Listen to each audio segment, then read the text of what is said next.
Hello, everyone. My name is Nidru. I'm one of the education officers here with NMRA. Thank you all for joining us today for our fourth session on quantitative research methods. Today we have Dr. Vikki O'Neill. She is a senior lecturer in medical statistics at Queen's University Belfast. She has a PhD in advanced discrete choice models and has previously worked at the Medical Research Council, the Biostatistics Unit in Cambridge.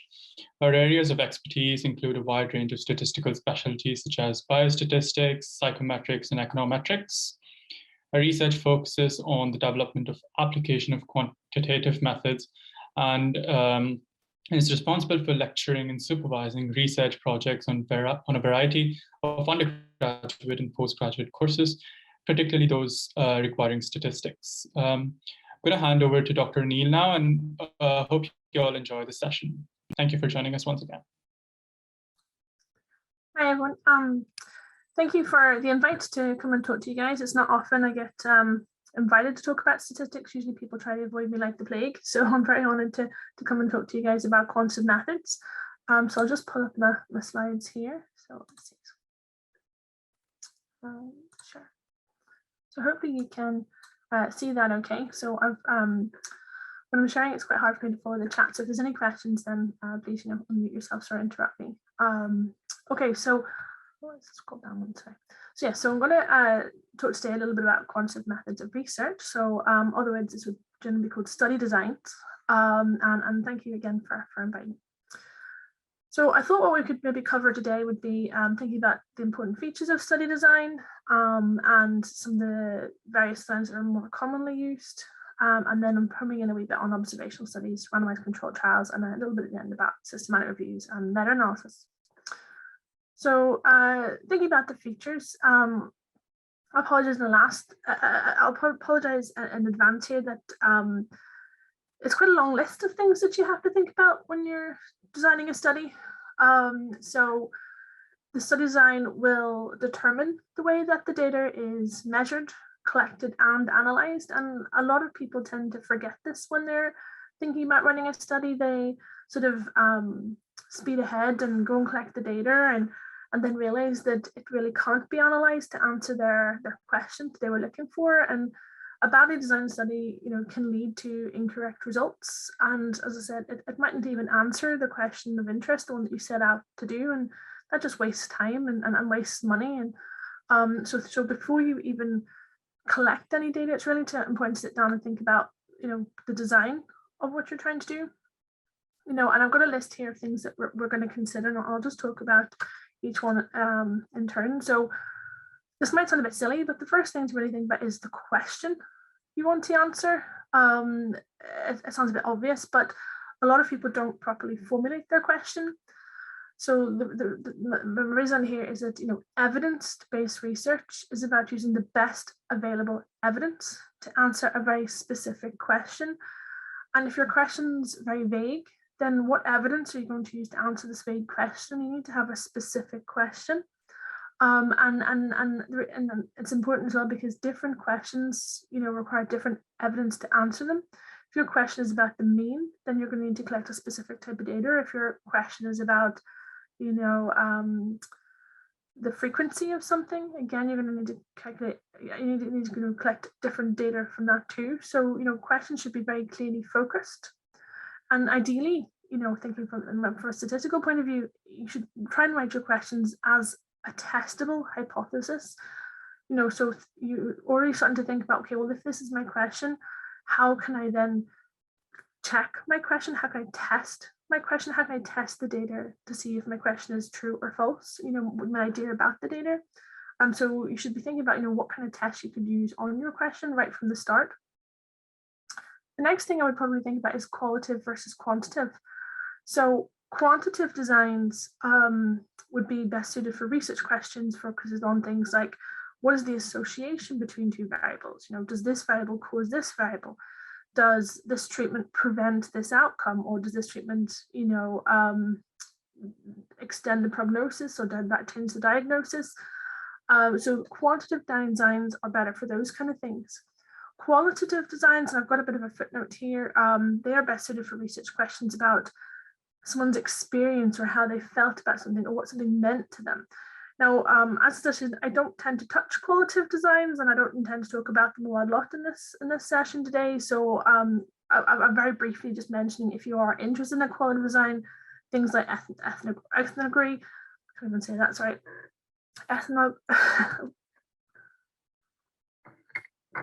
ethnography, and these types of things are what you would do. I don't know much about them. I try to avoid qualitative analysis like the plague. Doesn't really interest me, but if this is your interest, this is the best thing to really go for, is these types of analysis. Whereas if you're interested in things like association, quantitative is where you would want to go. So I want to talk a bit more about quantitative designs in this session. Another thing that you should probably think about is the availability of data. Okay, so it's very easy to think, okay, well, this is my question, and this is how I'm going to go and collect data to answer my question. But does data already exist that can help you answer that question? Because using secondary data that is already collected out there, can save a lot of time and also a lot of money. And sometimes secondary data might actually provide a more comprehensive set of results. And what I mean by that is, if you have a budget, then you're going to be limited by the data that you can collect. Or if you have a specific other limitation, like a time frame, again, if secondary data is out there, longitudinal data that's been collected over 20 years, then it can be much more richer for you if there is data that will suitably answer your question. One caveat I would probably recommend is to make sure you're using a reputable source for your secondary data, because this will not only save time in the cleaning of it, because reputable sources tend to have high quality data that is limited missing in it and limited mistakes in it. And I've just put some suggestions here. So NHS Digital have access to the data. The WHO give away data to. Health Data Research will have lots of data. So reputable sources are always a really rich source of data. And I say they can give you good quality data too. And sometimes it can be better than collecting your own data. If data is not available, obviously, then you're going to need to think about creating a survey or a sampling frame for collecting your own data. So this brings me on nicely to sampling methods. So if you are collecting your own data, you should really be aiming for a representative sample. So a sample that is representative of your target population. Now, population doesn't necessarily mean, country level or regional level or even global level. Population is specific to your research question. So if your research question is about males, your population is going to be males. You're not going to collect samples from females. If your research question is about children, then your population is children. It's not going to include adults. So the target population refers to the population, which is the population that you're trying to answer a question about. Within that population, then your sampling should be random. So I'm a bit more on this later, but the idea behind that is any person in your population should have equal chance of being selected for your sample. It shouldn't be biased. And the reason for this is that, inappropriate sampling methods will result in an unrepresentative sample. It may even have low response rates because people won't feel that they're, relevant to your study. They mightn't bother to fill out the information in your questionnaire. They might, think, well, I don't want to answer that. It might then mean that you are required to collect a very large sample size because lots of people in your sample aren't relevant or aren't useful. So you might have to collect more people. And all of this really just leads to a lot of bias, which isn't great. So again, thinking about who am I going to collect in my data. So when it comes to data collection, then another thing that people don't realize is not all data can be collected. So the data might be unattainable because it could be very sensitive, the sensitivity of the question. For example, if you're collecting data on things like abortion or drug use, it might necessarily be collectible, or perhaps something about a very rare disease. There mightn't be enough cases of this disease for you to go and collect a huge amount of data on it. So you think as well as, can I actually collect data to answer my question as well? And then the other thing about data collection is the method that you use to collect that data will have pros and cons. So, if you're thinking about collecting data by a telephone interview, that has a pro that it's, it's a reasonably cheap way of collecting data. You just need a person at the end of the phone. The con would be that it's quite impersonal. An issue more recently with telephone interviews is that not very many people have home phones. They use mobiles, and people might necessarily be at home to answer their phones. A postal questionnaire would be, for example, a lot cheaper than a telephone interview, because all you're really paying for is the post, the stamp and the paper. And the difficulty with the postal questionnaire, though, is that they tend to have very, very low response rates. They're very impersonal, very quick for people to dismiss them, whereas if someone's on the end of the telephone, it's quite hard to get rid of them. Face-to-face would be a very expensive way to collect data, but it would have a high response rate because people don't feel that they can dismiss you as quickly if you're face-to-face with them. Things like email links, you wonder how do you get people's email addresses, so that can have its own difficulties. And then adverts on social media are usually tricky because they lead to more convenient sampling where people will forward them on to your friends or link them into your friends. And so then you don't get a random sample. So there's different ways of collecting data. And when you're thinking about doing it, you have to really weigh up the pros and cons and decide which type of method really suits you. And then, as I mentioned briefly, costs of design. So your design will be limited by your budget.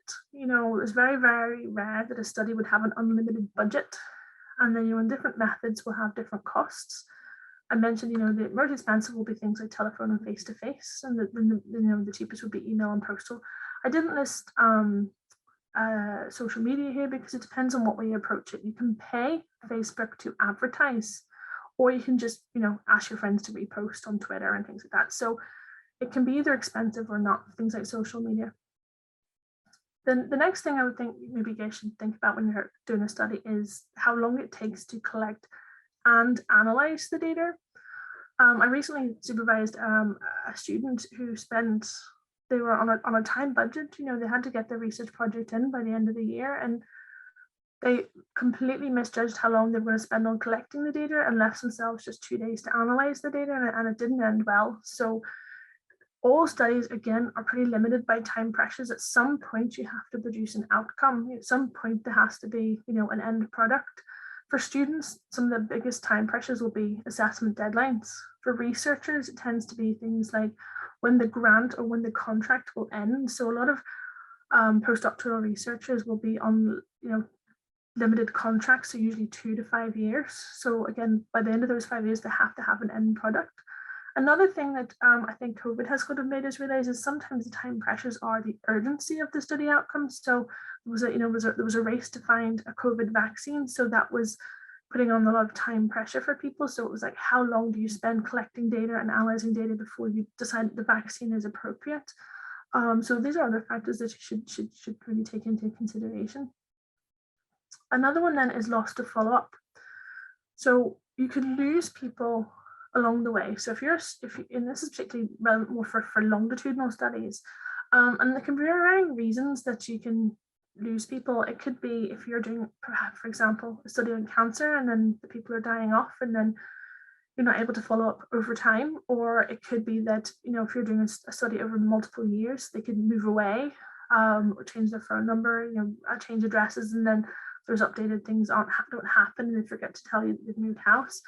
And what can happen here is that depending on the reasons for the loss of follow-up, it can cause bias. So you can either have too many outcomes or not enough outcomes, and that can affect your results. So there are a few things you can do to try and reduce loss to follow-up. You can, firstly try and get motivated subjects. So people that are interested in your study, people that are eager about your study. There are risks to that though, because they might exaggerate their reactions to your study. You can enroll subjects who are easy to track. So for example, if you're doing a study in a hospital and you're surveying your ward patients, they can't really escape you, so they're a lot easier to track if you can keep them there.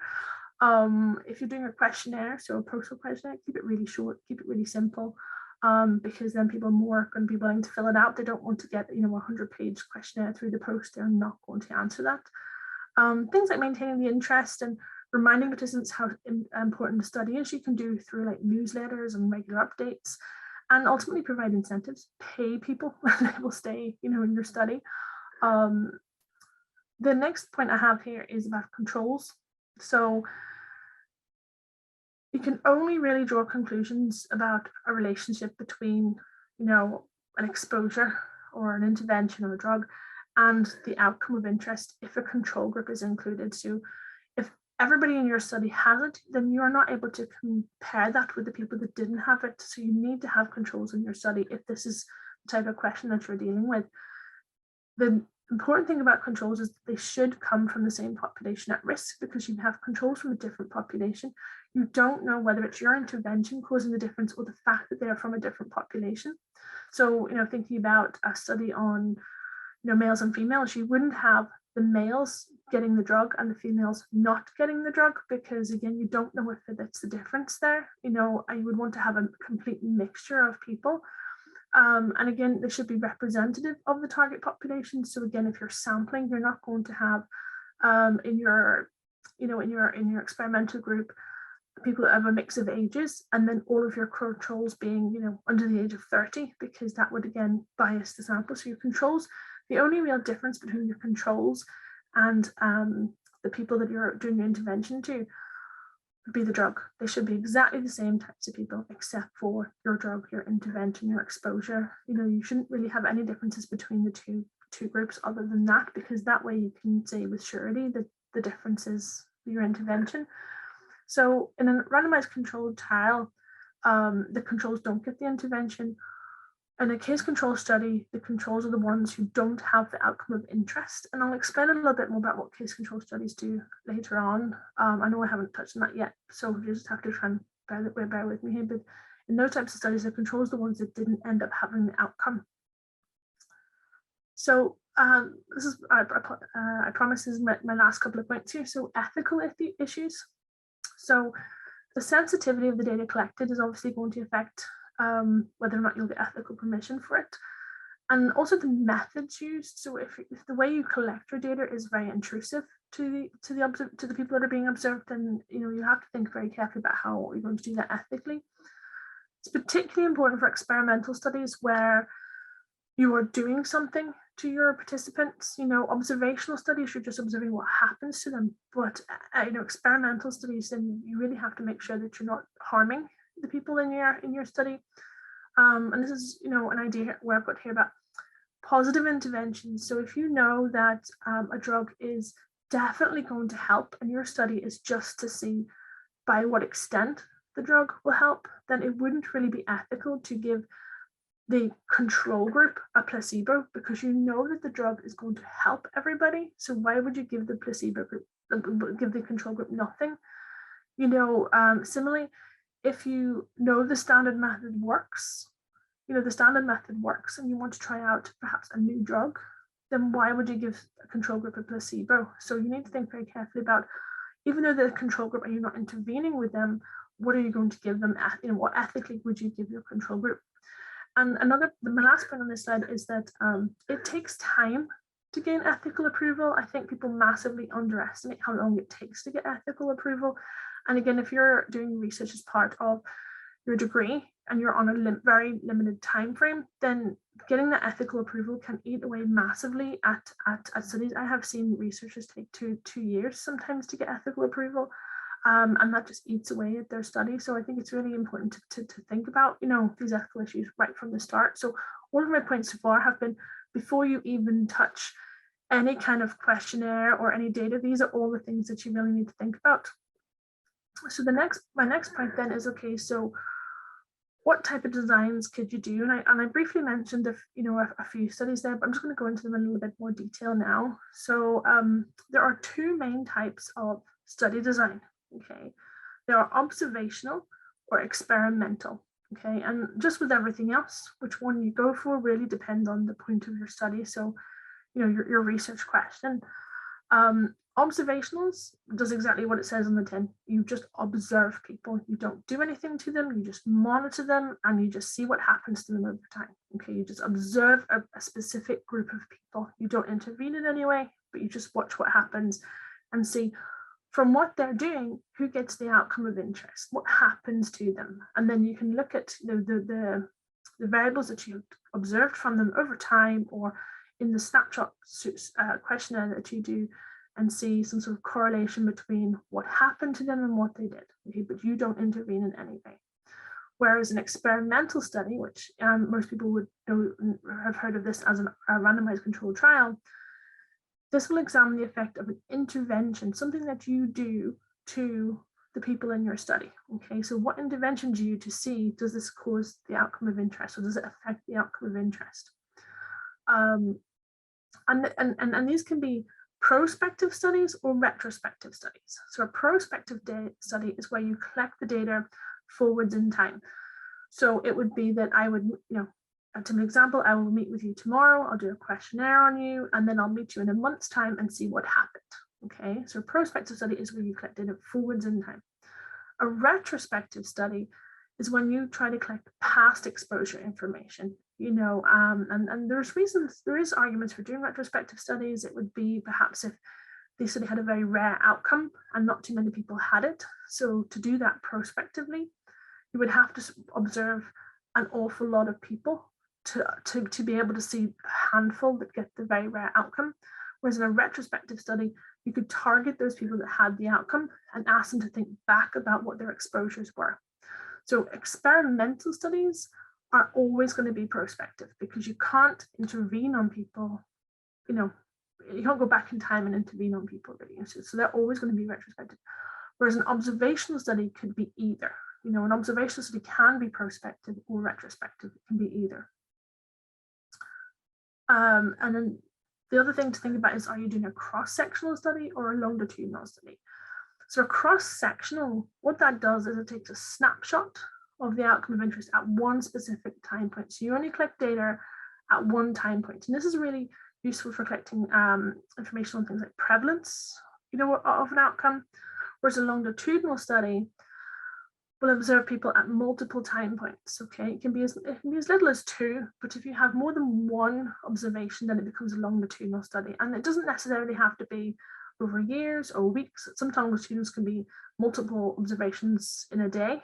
And what you do, these are more useful for is looking at incidence rates. Okay, there are things called repeated cross-sectional studies. So they're sort of this kind of hybrid, but instead of having repeated measures of the same people, you have repeated measures of different groups of people. So the idea behind that is that perhaps it's very hard, very hard to follow people over time, or you might have a very high loss to follow up. So what you do is you collect a fresh bunch of people, see what happens to them, and at the next time point you collect a fresh bunch of people and see, what was the prevalence like over time. So they're kind of this like pseudo longitudinal, that you have multiple observations, but they are on different people. And sometimes that works. It has limitations because you can't see, this kind of cause effect of people over time, but it can be very good to monitor things like prevalence. This point here I have is about the hierarchy of evidence. Okay, so all the different types of studies that we're talking about tonight are can all be categorized into hierarchy evidence. And what I mean by that is it's basically how good the quality of the evidence can be from that study. So how reliable is the evidence either for or against your question? How valid is the evidence? How much really can you trust the evidence? How much confidence can you have in the evidence, based on the type of study that you've conducted?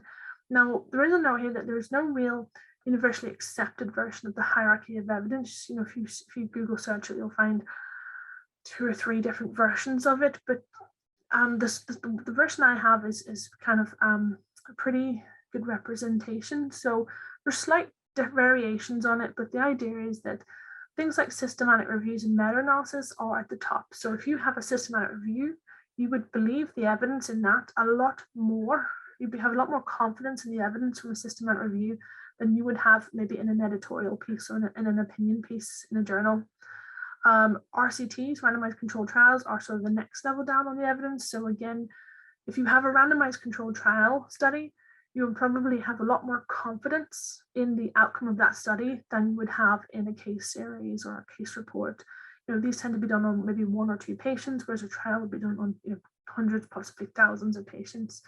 In the middle, then you have all the observational studies, like the cohort studies, the case control, and the cross-sectional. So these things would have, reasonable strength of evidence, but, an RCT is really the gold standard. That said, you cannot always do a randomized controlled trial. For example, if you wanted to look at the effects of smoking, you couldn't really do a randomized controlled trial. You can't force people to smoke cigarettes to see what the outcome is. So that's why things like observational studies would have the upper hand, because you're not forcing people to do something maybe unethical. You're just observing people that are already smokers and non-smokers, whereas an RCT would be intervening on the smokers. So this is why sometimes there is a place for these types of research, but in terms of the hierarchy of evidence, the systematic reviews would be at the top of that, really. So I'm going to talk a little bit more about observational studies, and then in the next section I'll do RCTs, randomized controlled trials. So, as I mentioned, observational studies will monitor the health state of this population. They won't intervene in any way, they just monitor, okay? They just see what's happening. They're referred to observational because of the fact that they're just observed. That's where the name comes from. And the data are usually collected about one or more groups of subjects. So you might monitor, 2 groups of subjects to see is there a difference between them over time, and then what you can do from that is then start to make inference about these target populations. When you're doing an observational study, you will often measure things like the risk factors or exposure data. Okay, so you'll do like a baseline survey of people and say, okay, well, how many of you smoke, how many of you drink, how many cigarettes you have, how much exercise do you do, what drugs are you on, things about the people. And then what you'll do is see what happens to them over time. And the idea behind that is then that you can use this information to describe the relationship between the exposures. So exposures could be good or bad, and then the outcome of interest at the end. Okay, so you just observe what happens to them, and then you make inferences about, okay, well, if more people in your data set did lots of exercise, then maybe the exercise is causing the outcome, or associated with the outcome rather. So there are lots of different types of observational studies. Okay, so I've mentioned some of these you've seen some of these in the hierarchy of evidence. So there's case reports, cross-sectional studies, ecological studies, cohort studies, and case control. Now, we obviously don't have several weeks to do this, so I'm just going to home in on 2. And the 2 I'm going to home in on are probably the more common ones, and would be the 2 that would be slightly higher up in the hierarchy of evidence, so these would be the 2 more, some people find them the more useful ones to do within the observational studies, umbrella of studies.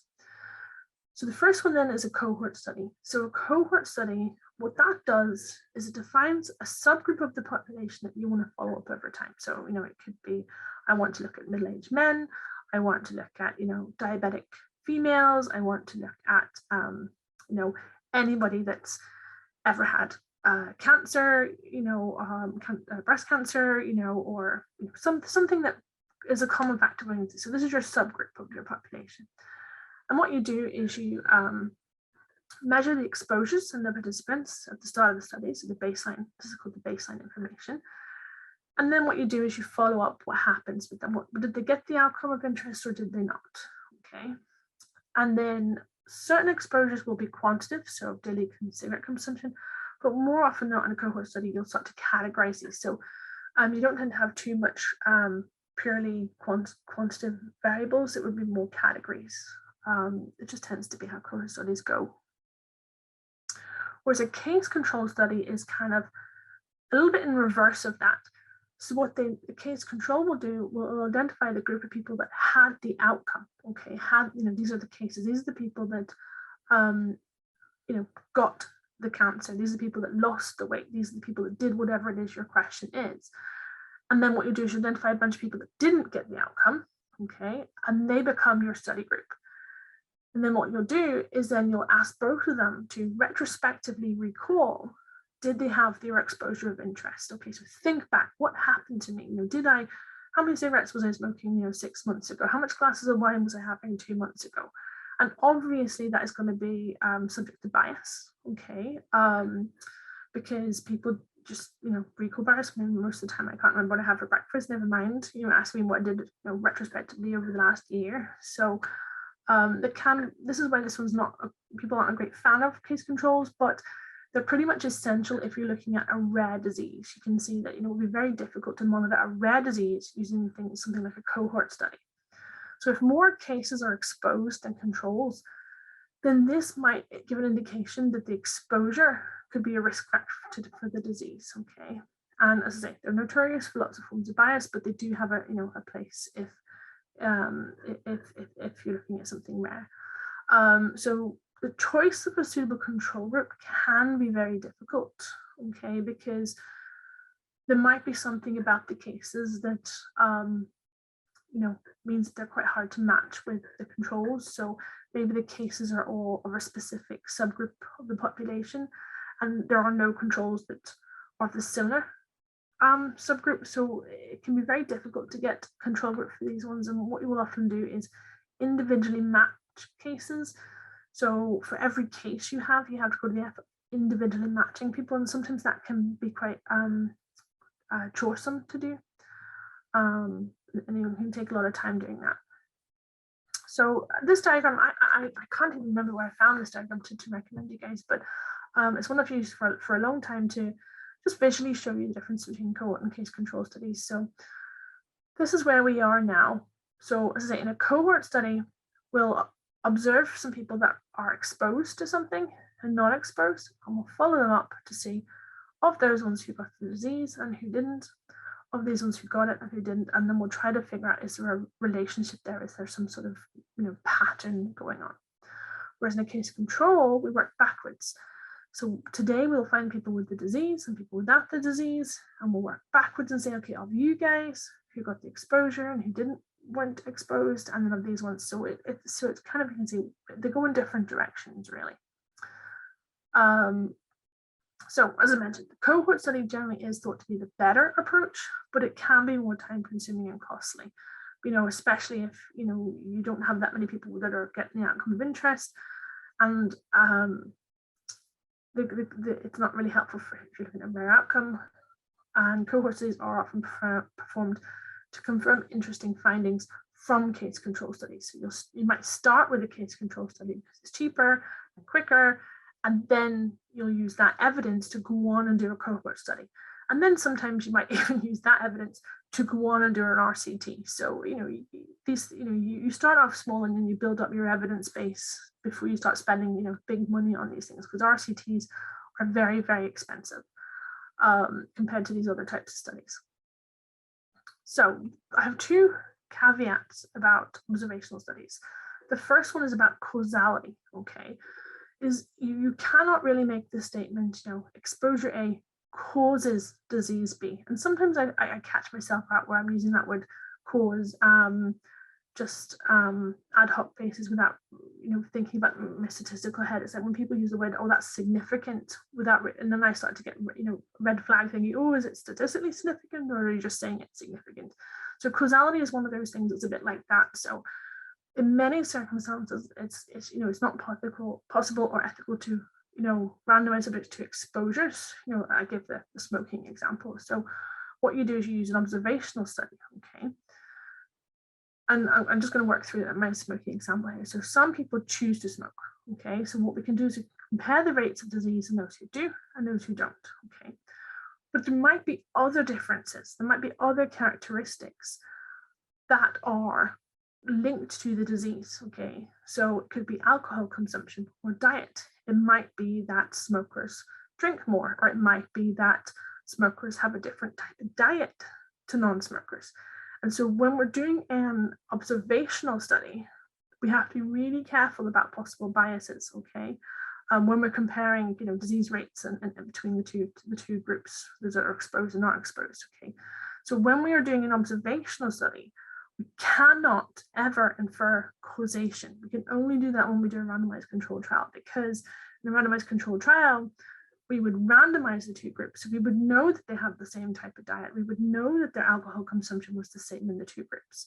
But obviously, in randomized control, we couldn't force one group to smoke and not smoke. But so when you're doing an observational study, you cannot infer causation. You just can't do it.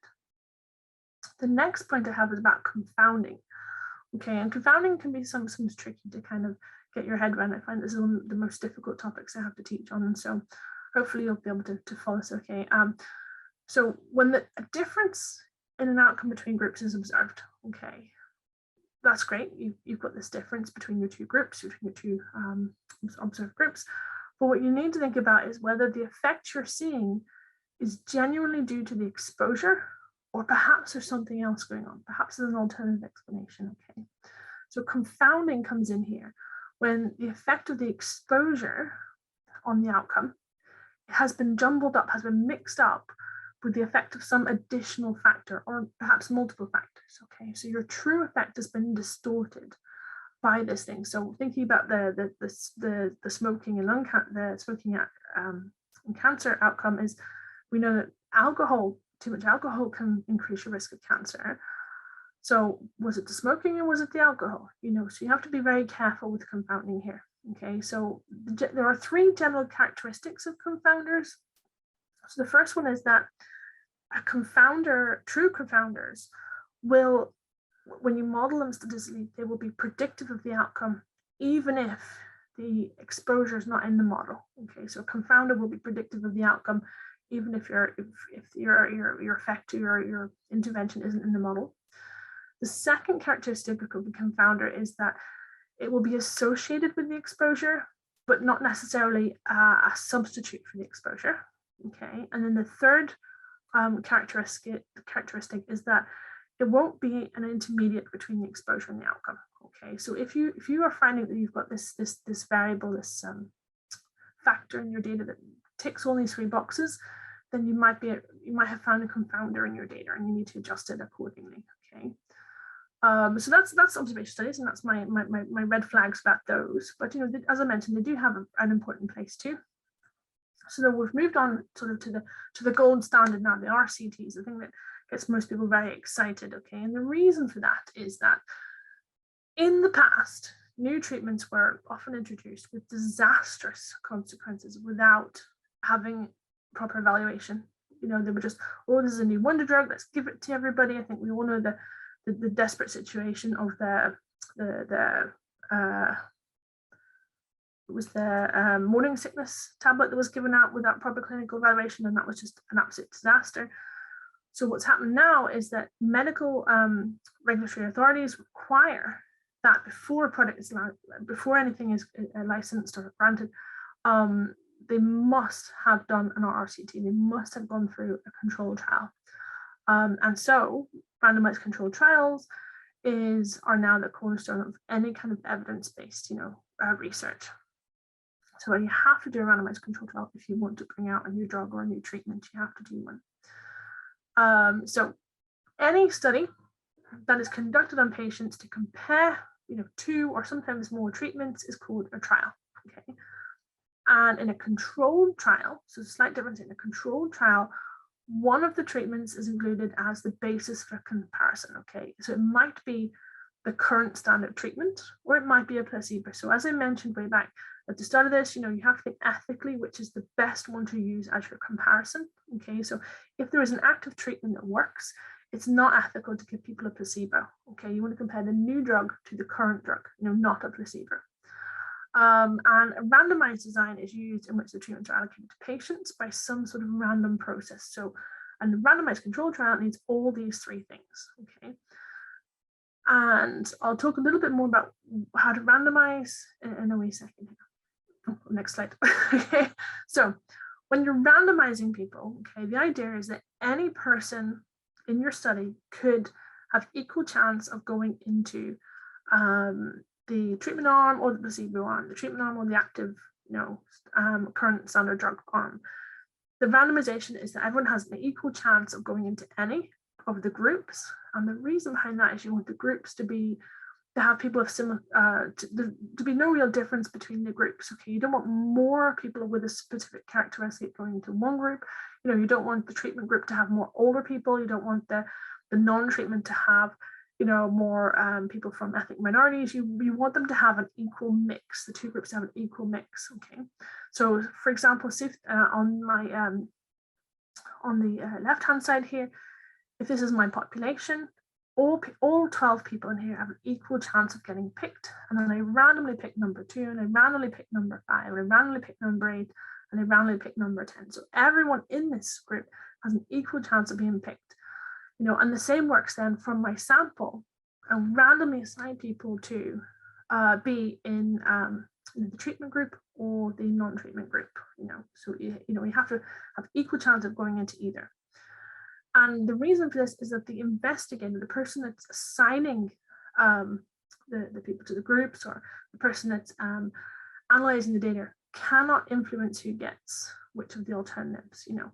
I know that I think all of you guys are trained to be doctors and the best interest of the patient, but it would be bad if you were to put all the healthy people, all the really healthy people on this new drug, and all the unhealthy people on the old drug, because then that would overestimate, that the new drug was really good because all the unhealthy people aren't getting it and they're dying anyway.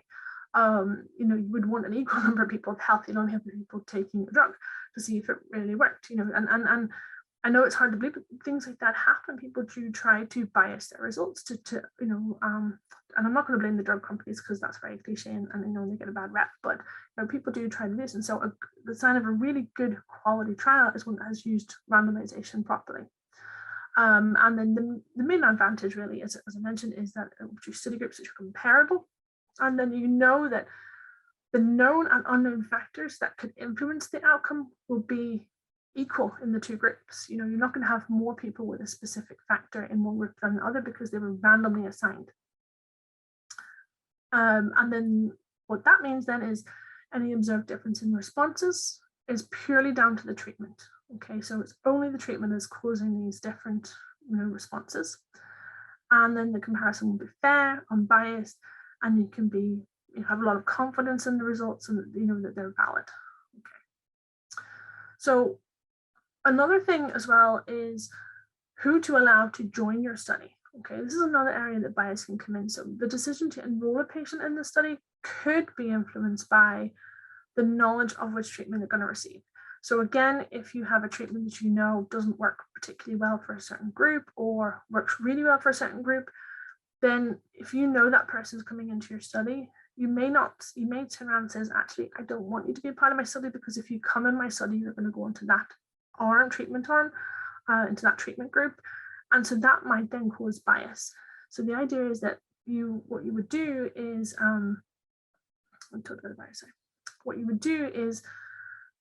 you would do the randomization using sealed envelopes. Okay, so when you're recruiting people, you have the sealed envelope that in that envelope tells you which treatment they're going to, which category, which group, which treatment arm they're going to be assigned to. But you have to recruit them to the study before you can open that envelope. So they have to sign on the deadline before you open the envelope and assign them to one of the groups. And and it's only after the participant is enrolled that you then can figure out which treatment the patient has been allocated to. And this again is just one other way of reducing the bias in the study. So the next one is about blinding. Okay, so you probably all have heard of the placebo effect. So the idea then is that, if the patient doesn't know which drug they're on, that's a much better situation, because then you won't have the placebo effect. But also people forget about the assessor. You might subconsciously do that if you know that a particular patient is on the new drug. Perhaps maybe you might check in on them once or twice more in the day. Perhaps you might pay a little bit more attention to their measurements or their observations, because you're excited to find out what happens with this new drug, and subconsciously that might affect the results. And so again, if the subject of the patient doesn't know the treatment and the assessor doesn't know the treatment, then that's called a double-blind study. Whereas if one person knows but the other doesn't, so it's called a single blind. So it might be that the assessor knows, or it might be that the patient knows, and the other one doesn't. So that's single blind. So again, another way to reduce bias is by blinding the study. So again, it removes the placebo effect from the patient's perspective, and also removes any kind of subconscious bias from the assessor's perspective. Talk to me about placebo effect. So, if a patient knows they're being treated, then they might put a little bit more effort in. If you know you're on a weight loss trial and you're in the treatment group, you might try that a bit harder. If you know you're not getting anything, if you know you're getting the placebo, then you mightn't try so much. So this is why we try to maintain this blindness so that the patient doesn't know what's happening. And if they think they're getting a drug, whether or not they are, then everyone's going to try and have this. Everyone was more likely to have the same kind of. There's less likely to be any bias from people, doing anything. So I've covered receiver effect. I'm kind of conscious that I'm repeating myself now. So right, so the intention to treat principle is kind of my last kind of point on the RCTs then. And the idea is that when you're doing the analysis, okay, there will be people, and I know it's hard to believe that patients don't follow the doctor's advice, but there will be patients that don't adhere to their treatment. There will be patients that don't do what they were supposed to do. So what we have to do from a statistical point of view is analyze them as if they did it. Analyze them as if they took the treatment, even though we know that they didn't, whether they did or not. If they're in the treatment group, we keep them in the treatment group and we analyze their outcome as if they had adhered to the treatment. And the reason behind this is it just makes it more realistic, okay? Because if in the study some people don't adhere to the treatment, it is highly likely that when it goes out into the world, into real life, outside the study, when it goes live, the patient's probably not going to adhere to the treatment that way either. So to avoid any kind of bias, we analyze everybody as if they did adhere to the treatment, whether or not they actually did. Okay.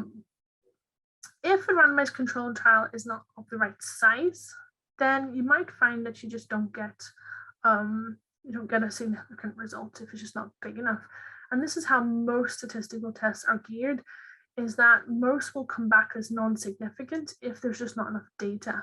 And so it could be that there's something really important going on, but you didn't just have enough observations for that to happen. And that is where systematic reviews and meta-analysis can be really, really useful, because you might not have had enough money or enough time to do a really big study. But whenever it comes to combining your study with other studies, that makes the data so much richer. And so you might have a really good, well-done randomized controlled trial, but it might not have just been big enough to find the outcome, find a significant result. Okay, so last point is systematic reviews. So systematic reviews are considered the absolute highest level of evidence. And the reason for that is it's kind of like a study of studies. It collects all the evidence about all the studies that are relevant to your question, all the people have done them, and it combines them all together for this kind of super data. The criteria for deciding which studies to put into your systematic review is done before you've started the systematic review. Okay, so you decide, I'm going to do a study on, on aspirin, and I'm going to include these people, and then you do, fairly significant literature searches to find all of the studies, and then you home in on ones that are relevant to your question. And the reason for that is it reduces the risk of bias. Okay, so it makes the results objective because you've included all studies, good and bad, in your systematic review about your particular question. They should clearly state the objectives, okay, and that way they can become reproducible. Okay, so it's really important to make sure your research is reproducible, because that shows then it's not biased in any way. If somebody else can reproduce your results, then that's a really good, high quality sign. It should try to identify all studies, okay, and as I say, systematic reviews are a big beast. They are a lot of work because you have to find all studies globally, historically, that have ever done something relative to your specific question. Then what you would do is assess the validity of these findings. Okay, start to narrow them down. You'll exclude studies that aren't quite relevant, and then eventually you'll synthesize them in a systematic way. So they're a huge amount of work, but they are the gold standard way of doing it. And then meta-analysis is a statistical technique which combines the results from your systematic review. So when you've narrowed down your systematic review to maybe the top 20 papers, you would then use meta-analysis to combine the results. Okay. What the combined results do is create a single estimate of the effect. Okay.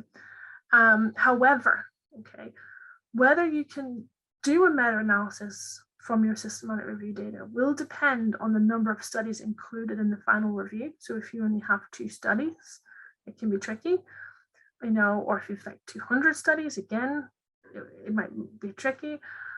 Another thing to think about is the heterogeneity and inclusion criteria. So you need to really make sure, if you're pooling estimates, did the studies measure the same thing? Okay, so did they all measure the same outcome in the same way? Because if it's kind of measuring apples and oranges, it doesn't make sense to combine the analysis, combine the results, and then also the heterogeneity in the results. So if all of the studies were in your systematic review were very small ones, and some of them were quite subject to bias, and you have results that are all over the place, combining them isn't going to make much sense because they're so variable. It's kind of meaningless when you combine something with a huge amount of heterogeneity. But if you can do it, then they have huge advantages. So a meta-analysis will have increased power. It's a combined estimate from lots of different studies. And so what that will do, it'll be more likely to notice something significant if it's there. It has increased generalizability because you've combined lots of studies from lots of different populations. And it also is a quite nice way to summarize research findings. You go from having lots of discussions about individual study estimates and sizes and powers, and you compactly kind of summarize them into kind of one nice result. So I have lots of references here. So there was a toolbox series that was done, it's slightly old, but it was really, really well written by Kate Ann Levin in the journal Evidence-Based Dentistry. So she went through all of the different study designs. It was really well written.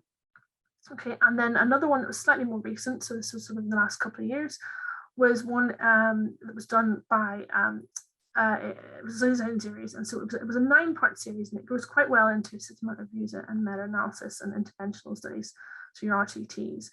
And again, they're quite short papers, so you can see only a couple of pages each, but they just go quite nicely into them. So there's a couple of references there for you guys if you want them.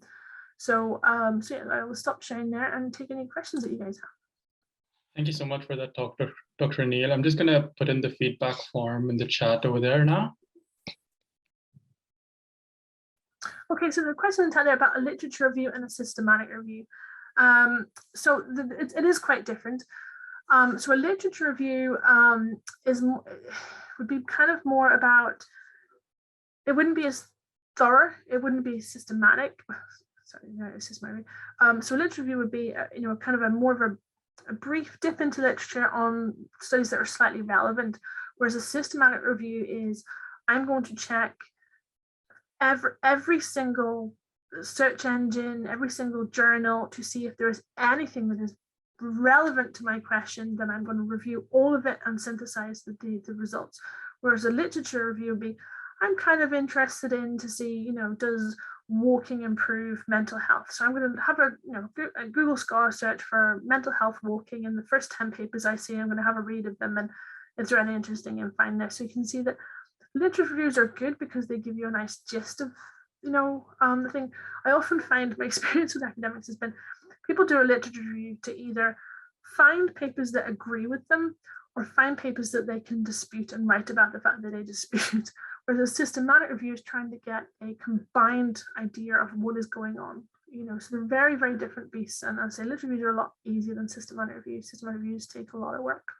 And I have never done a systematic review because I do not like reading that much.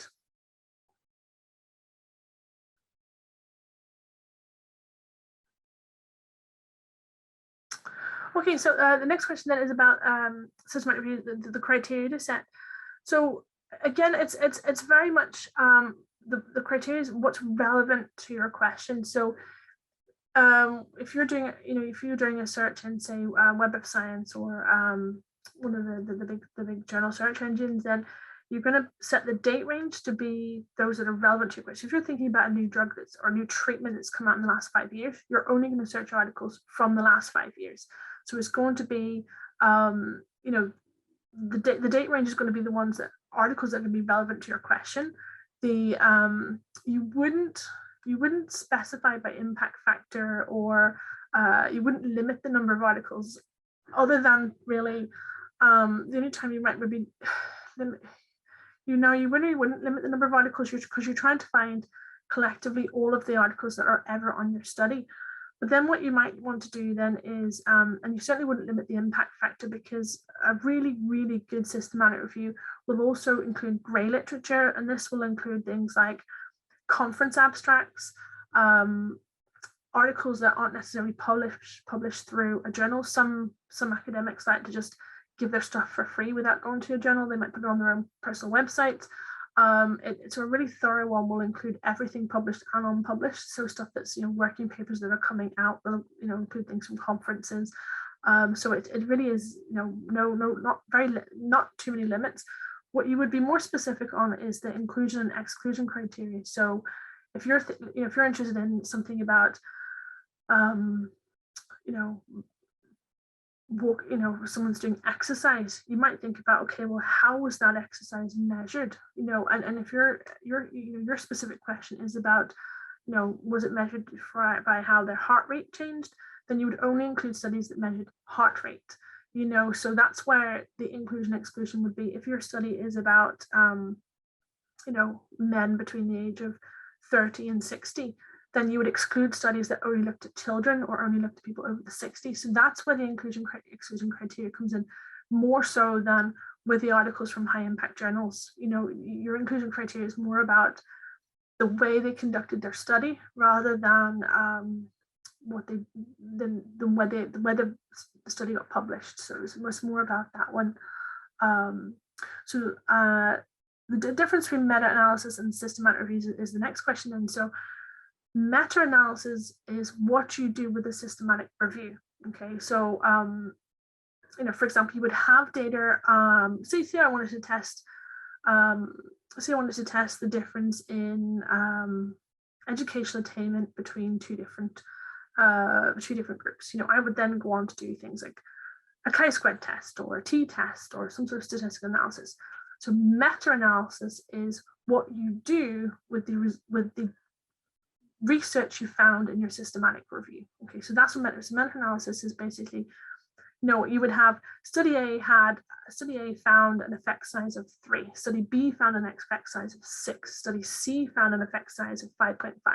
You could combine all of those study effect sizes to get a pooled effect size. And it's not quite as easy as adding them all up and divided by 3. They are weighted depending on the size of the study, so how many people were in each of the studies, and they're weighted as well depending on the variation within the study, so the standard deviation of the effect sizes.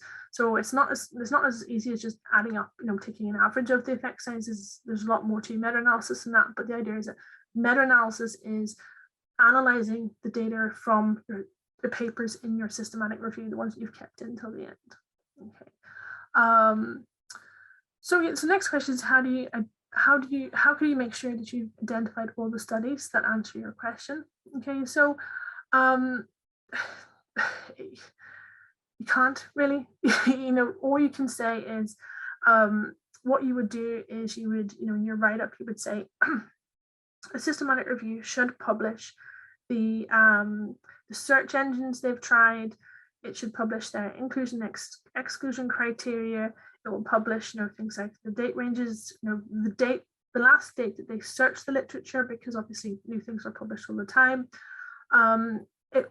Sometimes follow-up question here is sometimes is it limited by language? And yes, it would be. It's very hard if you don't speak German and there's some publications in German, you will try your best to translate them. But if you can't do it, you can't do it. So to some extent, systematic reviews are limited by languages. But again, you would write that up too. So you would say,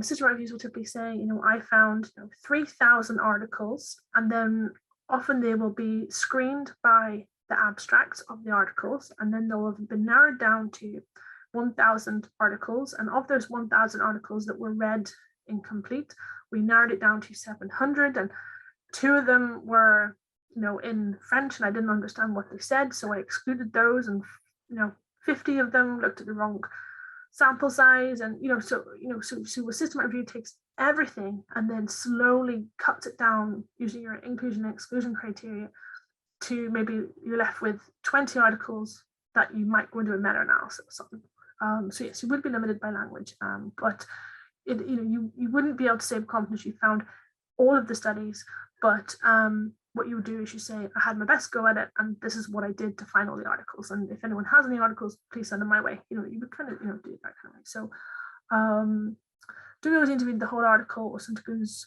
just read the abstract depending on what we're interested in. Okay, so for systematic review, what people often do is they do a pre-screen, so they'll read the abstracts and then decide, okay, well, these ones aren't relevant and these ones are, because it's, as I said, it is a lot of work. So people will pull all their articles that they need to look at, and then they'll do a pre-screen, just reading the abstracts and then excluding them based on that, and then they'll read, and then they will have to sit down and read the full articles eventually.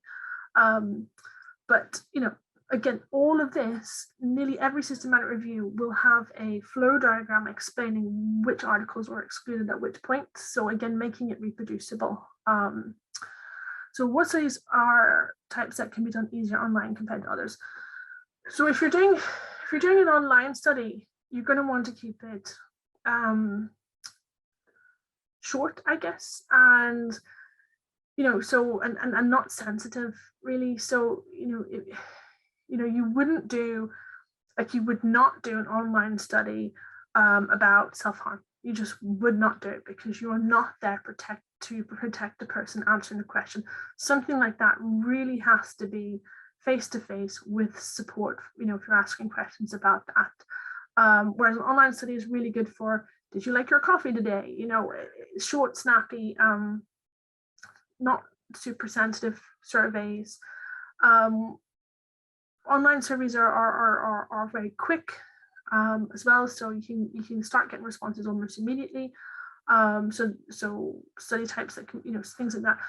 Complicated studies don't work well online. If you want people to do something quite complicated or to analyze, so if you wanted them to rank 10 things or describe why they wanted to do something, you're not going to ask people to write essays online. People get bored. Whereas if you phone them up and record what they're saying, they will chat for ages. They don't mind talking about the answer. But if you've asked them to type it out online, they're not going to want to do it. So you have to think online about, one is the burden on the participant. If the person sat at home clicking buttons, they're not going to want to put a lot of effort into it. And then also you think about the sensitivity of what you're asking them if you're going to do it online too. That's. I can't see any more questions coming through there, maybe.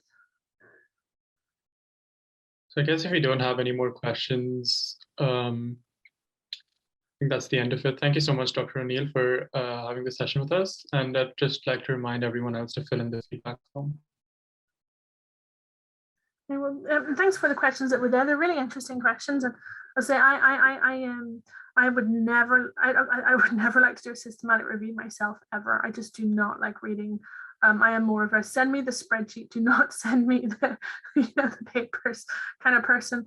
But obviously I do teach on what they are, and I appreciate. I have an absolute huge amount of respect for people that do systematic reviews, because it's a lot of work. And then also talking from a person that gets the data and loves analyzing the data. I think that's why I spent so much time at the start talking about the things that you should think about, because too often am I sent data that just doesn't answer the questions that people have set out to do. They should really talk to a statistician before they collect the data, because we can help you statisticians can help you to decide the best surveys to send out to answer your questions.